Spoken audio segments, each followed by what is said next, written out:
ஆளுநர் சில மந்திரிகள் மேலே சாங்ஷனும் கொடுத்துருக்காரு. ஏன் என்போர்ஸ்மெண்ட் பேசாமல் இருக்கு? எதுக்கு சொல்ல வரேன்னா, எல்லாத்தையும் பணம் இருக்குது அதிமுகவில். அந்த பணம் தான் அவங்களெல்லாம் ஒன்றுபடுத்திருக்கு ஆக்சுவலாக. அதான் அதிமுக இதுக்கு முன்னாடி மோசமெல்லாம் தோல்வி அடைஞ்சிருக்கு. ஆனால் இந்த மாதிரி பார்லிமெண்ட் எலெக்ஷனில் இந்த மாதிரி 7 தொகுதியில் டெபாசிட் போய் 8 தொகுதியில் 4வது வந்து இந்த மாதிரிலாம் தோல்வி அடைஞ்சதே கிடையாது.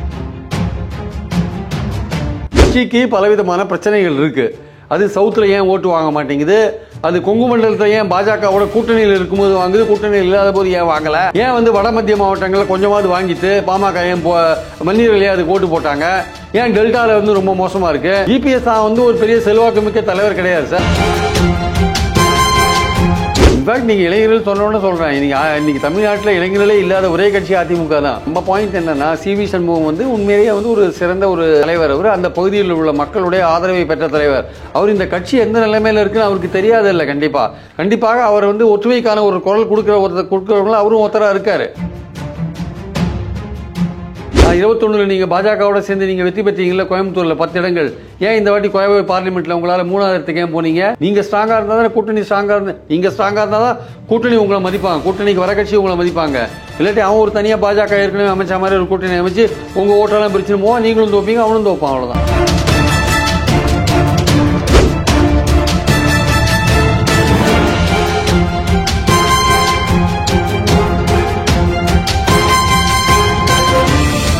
வணக்கம் ஆகாயம் நண்பர்களே.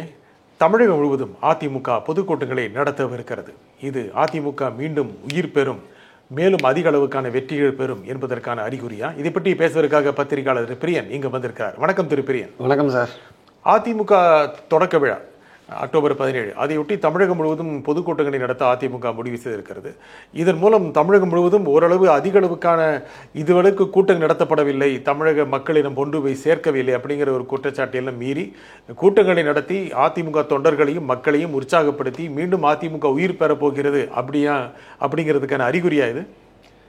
இல்லை, அதற்கான ஒரு முயற்சியை வந்து இபிஎஸ் எடுத்தால் வந்து நிச்சயமாக நம்ம வந்து அதை வந்து வரவேற்கணும் ஆக்சுவலாக. ஏன்னா வந்து நீங்கள் தமிழ்நாட்டில் வந்து அதிமுக வந்து அந்தளவுக்கு பலவீனப்பட்டு போய் கிடக்கு. அது நிச்சயமாக அந்த பலவீனத்திலேருந்து அதை வந்து ஒரு பலமுள்ள எதிர்க்கட்சியாக மாற்ற வேண்டிய அவசியம் இருக்குது. அதுக்கு வந்து வெறும் இபிஎஸ் மனசு வச்சா போருமானா, இபிஎஸ் மட்டுமே மனசு வைக்க வேண்டிய அவசியம் இருக்குது. ஏன்னா மற்ற எல்லாருமே கட்சியில் வந்து ஒற்றுமையாக இருக்கணும், பிரிந்து போனவங்களை சேர்க்கணும், கட்சியை பலப்படுத்தணும்னு சொல்லும்போது இபிஎஸ் மட்டுமே வந்து அதுக்கு எதிராக இருக்கிறத பார்க்குறோம். வெறும் பொதுக்கூட்டங்கள் நடத்துறதுனால மட்டுமே கட்சி பலமுள்ளதாக மாறாது. ஏன்னா அந்தந்த ஊரில் 4-5 வருட காலம் அவங்க ஆட்சியில் இருந்தாங்க. எல்லா பிரமுகர்களும் வசதியாக இருக்காங்க. அந்த ஒன்றிய செயலாளர்கள் எல்லாரும் வசதியாக தான் இருக்காங்க. அவங்க கூட்டம் நடத்துறதுக்கான வசதிகள், அவங்களுக்கு போஸ்டர் அடிக்கிறது, பேனர் வைக்கிறது, கட் அவுட் வைக்கிறதுலாம் அவங்களுக்கு எல்லா வசதியும் இருக்குது. ஏன்னா அவர்களுக்கு சேர்த்து வைத்த பணத்துக்கு எந்த தொந்தரவும் வரல, யாருக்கும் பயப்பட வேண்டிய அவசியம் இல்லை. பாஜகலேருந்து என்போர்ஸ்மெண்ட்டோ இல்லை சிபிஐ யாரும் அவங்கள போய் நோக்கி போகவே இல்லை. வேலுமணி 58 கோடி ரூபாய் வருமானத்துக்கு அதிகமாக சொத்து சேர்த்தாரு, எஃப்ஐஆர் போட்டிருக்காங்க. என்ன பண்ணுது என்போர்ஸ்மெண்ட்டு? வாயை முடிந்து கம்முன்னு பார்த்துட்டு இருக்கு.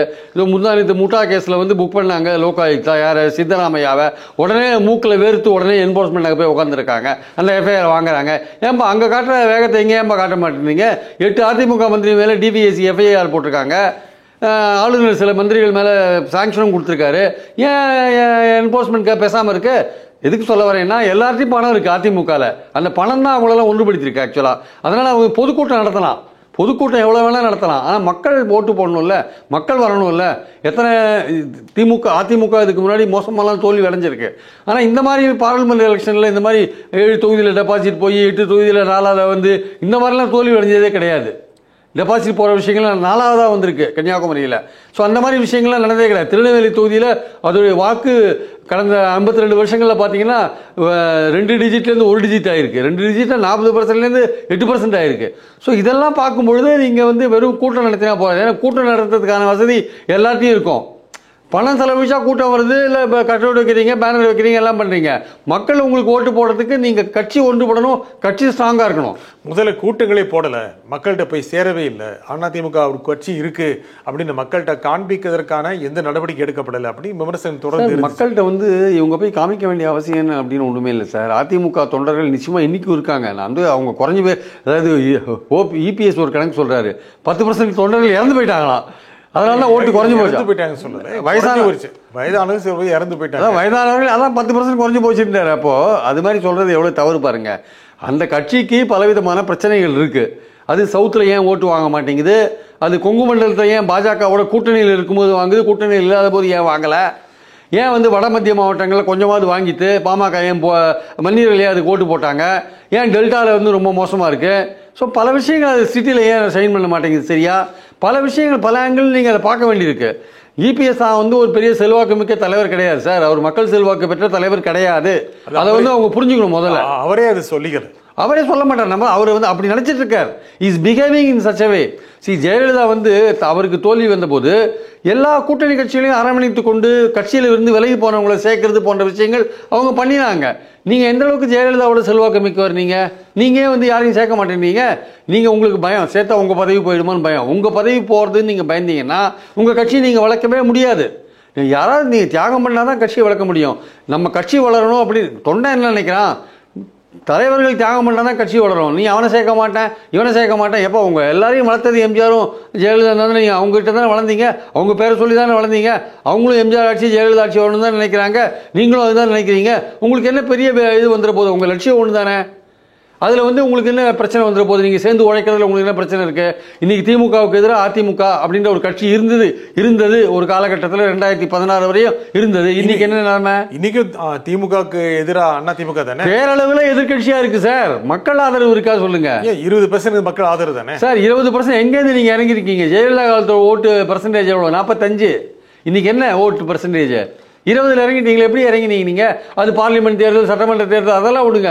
உங்க கட்சியில் இருக்கிற உறுப்பினர்கள் ஓட்டு போட்டாங்களா? 2 கோடி உறுப்பினர்கள் இருக்காங்கல்ல, அதில் 10% கழிச்சிக்கலாம். 20 லட்சம் பேரை 1 கோடி 80 லட்சம் பேர் ஓட்டு போட்டாங்களா? இல்லை அதில் ஓட்டு போட்டவங்கள 1.5 கோடி பேராவது ஓட்டு போட்டாங்க. அதில் 1 கோடி பேராவது ஓட்டு போட்டாங்களா? நீங்கள் வாங்கின ஓட்டு எவ்வளோ? 89 லட்சம் தானே வாங்கினீங்க. உங்கள் தொண்டர்களே உங்களுக்கு ஓட்டு போடல. ஏன்னா நம்பிக்கை இல்லை. நீங்கள் எப்போ நம்பிக்கை கொடுப்பீங்கன்னா, நீங்கள் அனைவரும் எம்ஜிஆர் ஜெயலலிதாவால் வளர்க்கப்பட்ட அனைவரும் ஒருங்கே இணைந்து ஒன்றுபட்டு, ஐயா நாங்கள் ஒற்றுமையாக இருக்கோம், நாங்கள் எதிர்காலத்தில் திமுகவுக்கு நாங்கள் தான் ஃபைட் கொடுப்போம், நாங்கள் தான் உண்மையான எதிர்கட்சி, இங்கே பாஜகவுக்குலாம் இங்கே வேலையே கிடையாது, இங்கே விஜய் வந்தாலும் நாங்கள் சமாளிப்போம் அப்படின்னு நீங்கள் ஒற்றுமையானது காமிக்க வேண்டாமா? இபிஎஸ் நம்பி யார் சார் பின்னாடி போவாங்க? அவர் என்ன செல்வாக்கு இருக்குது சொல்லுங்கள். அதனால தான் 4 பேரை சேர்க்கணுன்றது. அவர் தனியாக அவரால் ஒன்றும் பண்ண முடியாது. குறைந்தபட்சம் நீங்கள் எல்லாரையும் சேருங்க. ஒத்த கருத்துடைய எல்லா தலைவர்களையும் ஒன்று சேருங்க.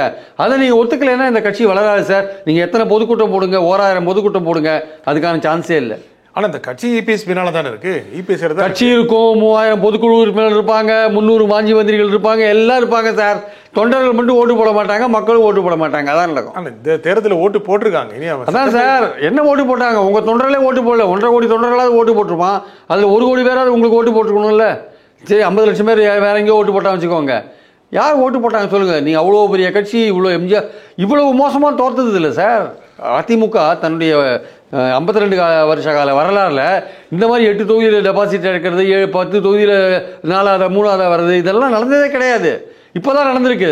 இந்த மாதிரி நடந்ததுக்கு ஓபிஎஸ் இல்லை, டிடிவி இல்லை, சசிகலா இல்லை, அது மட்டும் சொல்ல முடியாதுல்ல. ஏன் சார் 21 எலெக்ஷன் அவங்களாம் ஒன்றா இருந்தாங்கல்ல? டிடிவி விடுங்க, அவர் தனியாக இருந்தார். மற்றவங்களாம் ஒன்றா இருந்தாங்கல்ல. டிடிவி இல்லாதனால என்னாச்சு? 20 தொகுதியில் நீங்கள் வெற்றி வாய்ப்பு இருந்தீங்கல்ல. அவங்களாம் ஒன்றா இருந்தாங்கன்னா நீங்கள் திமுகவுக்கு அப்போவே திமுகவுக்கு நல்ல ஃபைட் கொடுத்துருப்பீங்க, 100 தொகுதி எட்டிருப்பீங்க. அதான் அமித்ஷா சொல்லிட்டு போனார், ஐயோ ஒன்று சேருங்க எல்லாரும் அப்படின்னு. சரி, நீங்கள் தர மாட்டேன். நீங்கள் சேர்ந்தீங்கன்னா நீங்கள் நிச்சயமாக நிறைய இடங்கள் பெற்றிருக்கலாம். ஆனால் அதிமுகவில் 6 அமைச்சர்கள் போய் பேசுனாங்க. இன்னும் கூட பேசக்கூடிய வாய்ப்பு இருக்குது. மெதுவாக இறங்கி வருகிறார். இந்த 10% ஓட்டு போச்சுன்னு சொன்னது அப்படிங்கிறதே அவருடைய மனமாற்றத்துக்கான ஒரு அறிகுறி, அப்படி தானே? அப்படி அது உண்மையிலேயே அவர் மனமாற்றத்துக்கான அறிகுறியாக இருந்தால் நான் வரவேற்கிறேன் சார். அவர் வந்து தன்னை உணரணும், தன் கட்சியை உணரணும். முதல்ல அவர் வந்து ஏதோ தான் உயர்ந்த பீடத்தில் இருந்து கீழே எட்டி பார்க்கக்கூடாது. கீழே வந்து கிரவுண்ட் லெவலில் என்ன சுச்சுவேஷன் பார்க்கணும். கிரவுண்ட்ல இருந்து வந்தவர் தானே அவர். வந்தவர் தான் மேலே போயிட்டார், கீழே இறங்க மாட்டேங்கிறார். அது அவருக்கு ரொம்ப அழுத்து போயிட்டு போல் இருக்கு. நம்ம ரொம்ப தூரம் கீழே இருந்துட்டோம், நம்ம மேலேயே இருக்கலாம் நினைச்சிட்டார் போல் இருக்கு. நம்ம வந்து எதுக்காக இதை சொல்றோம்னா, தமிழ்நாட்டில் திமுகவுக்கு எதிராக களமாடக்கூடிய ஒரு கட்சியாக அதிமுக வரணும் அப்படின்ற எண்ணத்துலாம் இதெல்லாம் வந்து நம்ம இபிஎஸ்க்கு சொல்கிறோம். அவர் என்ன நினைக்கிறாரு? நான் தான் பொதுச் செயலாளர், மற்றவங்களாம் எங்களுக்கு தேவையே இல்லை, நானே ஓட்டு வாங்கிடுவேன். அது நிச்சயமாக அது சாத்தியமே கிடையாது. தினகரன் சொல்கிற மாதிரி அதிமுகவுக்கு மூடு விழாவை எடப்பாடியே நடத்திடுவார் இது மாதிரி இருந்தாருன்னா. கிரவுண்ட் ரியாலிட்டி தெரியுமே எடப்பாடிக்கு. தெரிஞ்சு என்ன பிரயோஜனம்? ஏன் இப்போ இவ்வளோ மோசமாக தோத்தீங்க பார்லிமெண்ட் எலெக்ஷனில்? அதுக்கு பதில் சொல்லுங்க. ஏன் பார்லிமெண்ட் எலெக்ஷன் அதுக்கான ஆய்வுகள் பண்ணியிருக்கிறாரு. அடுத்த தேர்தலுக்கான ஒரு தொடக்கம் தானே அவர் சொல்றது. 10% குறைஞ்சிருச்சு, இளைஞர்களை கவர வேண்டும் அப்படின்னு சொல்றது அப்படிங்கிறது. இன்ஃபேக்ட் நீங்கள் இளைஞர்கள் சொன்னோன்னு சொல்கிறேன். இன்னைக்கு தமிழ்நாட்டில் இளைஞர்களே இல்லாத ஒரே கட்சி அதிமுக தான். அவங்களோட எந்த மீட்டிங் வேணால் போங்க, குறைஞ்சபட்சம் நீங்கள் 50 வயசுக்கு மேலே உள்ளவங்க தான் அங்கே பார்க்க முடியும். நீங்கள் அது கீழே இருக்கிறவங்க பார்க்கவே முடியாது சார். 50 குறைஞ்சபட்சம் 50 வயசு இருக்கும், மினிமம் 50 வயசு அந்த கட்சியில் இருக்கிறவங்களாம். 25 வயசு, 20 வயசு, 35 வயசு, 30 வயசு ஏதோ உதயநிதி புண்ணியத்தில் கொஞ்சம் ஓரளவுக்கு திமுக இருக்காங்க வச்சுக்கோங்க. பாஜகவில் ஏதோ மோடி அட்ராக்ஷனில் கொஞ்சம் பேர் அங்கே இருக்காங்க. விஜய்க்கு ஏற்கனவே ரசிகர்களாக கொஞ்சம் பேர் இருக்காங்க. சீமான்ட்ட அந்த ஐடியாலஜிக்கலாக ஒத்து கொஞ்சம் பேர் இருக்காங்க. ஆனால் இவங்க கட்சியில் எல்லாமே வயசாகிட்டு போயிட்டே இருக்குது, இளைஞர்கள் யாரும் வரவே மாட்டேன்றாங்க. இது ஜெயலலிதாவை ஒரு காலத்தில் உணர்ந்து தான் இளம்பெண்கள் இளைஞர்கள் பாசறையை கொண்டாந்தாங்க ஆக்சுவலாக. அதையும் சரியாக பண்ணாத கடைசியில் இப்போ இளைஞர்களே இல்லாத ஒரு கட்சியாக வந்து அதிமுக இருக்குது. பெரிய ஒரு கேம்பெயின் பண்ணணும், இளைஞர்களை வந்து கவரணும்னா பெரிய கேம்பெயின் பண்ணணும். இன்றைக்கி கிட்டத்தட்ட வந்து 18லேருந்து 29 வயசு இருக்கிற ஓட் பேங்க் கிட்டத்தட்ட 20% மேலே இருக்குங்க ஆக்சுவலாக. அந்த ஓட் பேங்கை நீங்கள் எப்படி எடுக்க போகிறீங்க? எப்படி இளைஞர்களுக்கு நம்பிக்கை கொடுக்க போகிறீங்க? ஏன்னா பல்வேறு போட்டியாளர்கள் வந்துட்டாங்க களத்தில். பல்வேறு போட்டியாளர்கள் களத்தில் இருக்கும்போது நீங்கள் தனித்துவமாக எப்படி உங்களை நிற்க வைப்பீங்க? அப்போ நீங்கள் என்ன பண்ணணும்? குறைஞ்சபட்சம் ஒரு ஒற்றுமையாவது காமிக்கணும். பாருங்கள், எம்ஜிஆர் ஜெயலலிதா தொண்டர்கள் எல்லாரும் ஒன்று சேர்ந்துட்டோம், நாங்கள் எங்களை இனிமேல் ஒன்றும் பண்ண முடியாது அப்படின்ற மாதிரி காமிச்சிங்கன்னா அதில் ஒரு அர்த்தம் இருக்குது. அப்போது நீங்கள் மற்றவங்களையும் சமாளிக்கலாம், மற்ற பிளேயர்ஸையும் சமாளிக்கலாம். அதையும் பண்ண மாட்டேன், யாரையும் சேர்த்துக்கவும் மாட்டேன், கட்சியில் கீழே என்ன நடக்குதுன்னு தெரிஞ்சுக்கவும் மாட்டேன், அதே 3000 பேர் பின்னாடி இருக்காங்க அவங்களே எனக்கு போகணுன்னா நிச்சயமாக ரெட்டையில் சின்ன இருந்து கூட பிரயோஜனம் இல்லை. ஆனால் கட்சியில் என்ன நடக்குது அப்படிங்கிறது கட்சிக்காரங்களுக்கு தானே தெரியும். அது வெளியிருந்து பார்க்கறவங்களுக்கு எப்படி தெரியும்? கட்சிக்காரங்களுக்கு என்ன தெரியும்? அவுட்புட் என்ன சார்? அவுட்புட் எலெக்ஷன் தானே. உங்களுடைய செயல்பாடுகளை நாங்கள் எப்படி கணிக்கிறோம்? எலெக்ஷனில் நீங்கள் எப்படி பர்ஃபார்ம் பண்ணுறீங்கன்றதை பொறுத்து தானே கணிக்கிறோம். அதுக்கப்புறம் நம்ம பேசுகிறோம்ல, பல தொண்டர்கள்ட்ட பேசுகிறோம்ல, அவங்க என்ன சொல்கிறாங்கன்னு கேட்குறோம்ல.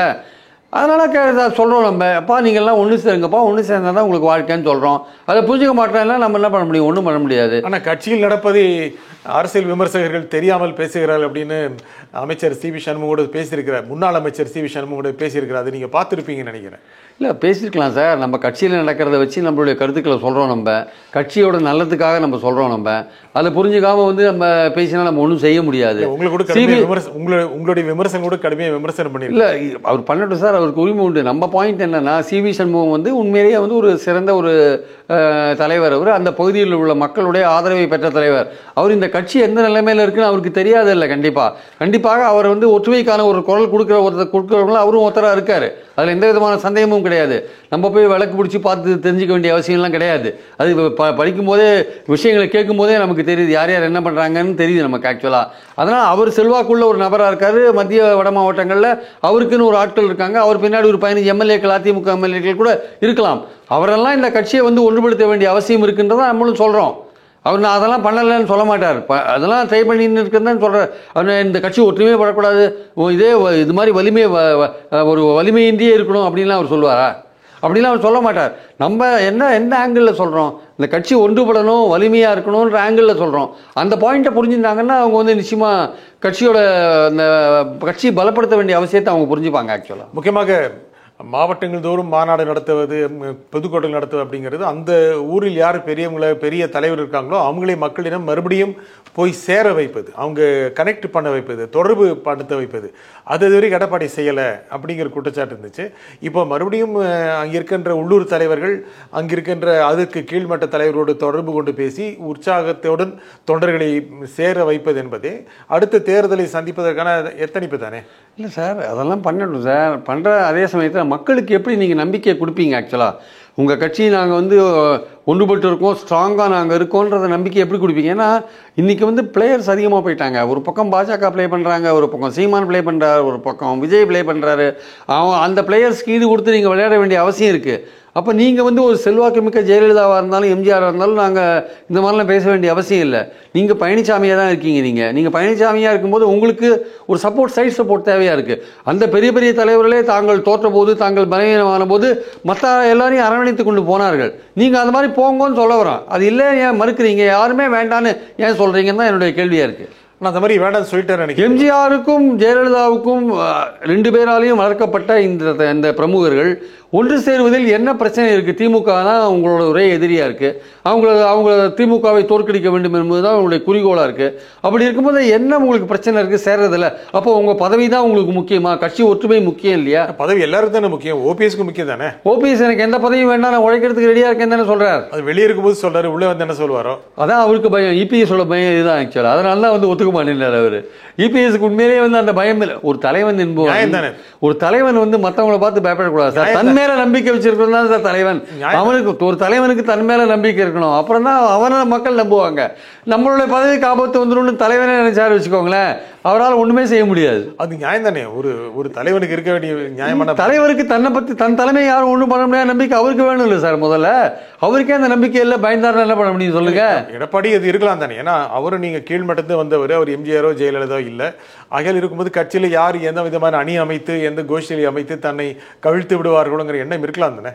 அந்த மாதிரிலாம் என்ன இருக்கக்கூடாதுன்றேன். அப்படி இருக்காது. அவர் எதுக்காக அப்படின்னு நினைக்கணும் ஆக்சுவலாக வந்து எல்லோரும் சேர்ந்து கட்சியை வளர்ப்போம், எல்லோரும் சேர்ந்து ஒரு முதல் நல்ல எதிர்கட்சியாக இருப்போம், எல்லோரும் சேர்ந்து மக்களிடம் நம்பிக்கையை பெறுவோம், எல்லோரும் சேர்ந்து தேர்தலில் ஒரு கணிசமான இடங்களை பெற்று அடுத்து ஆட்சிக்கு வர போகிற கட்சி என்பதை நம்ம நிரூபிப்போம்.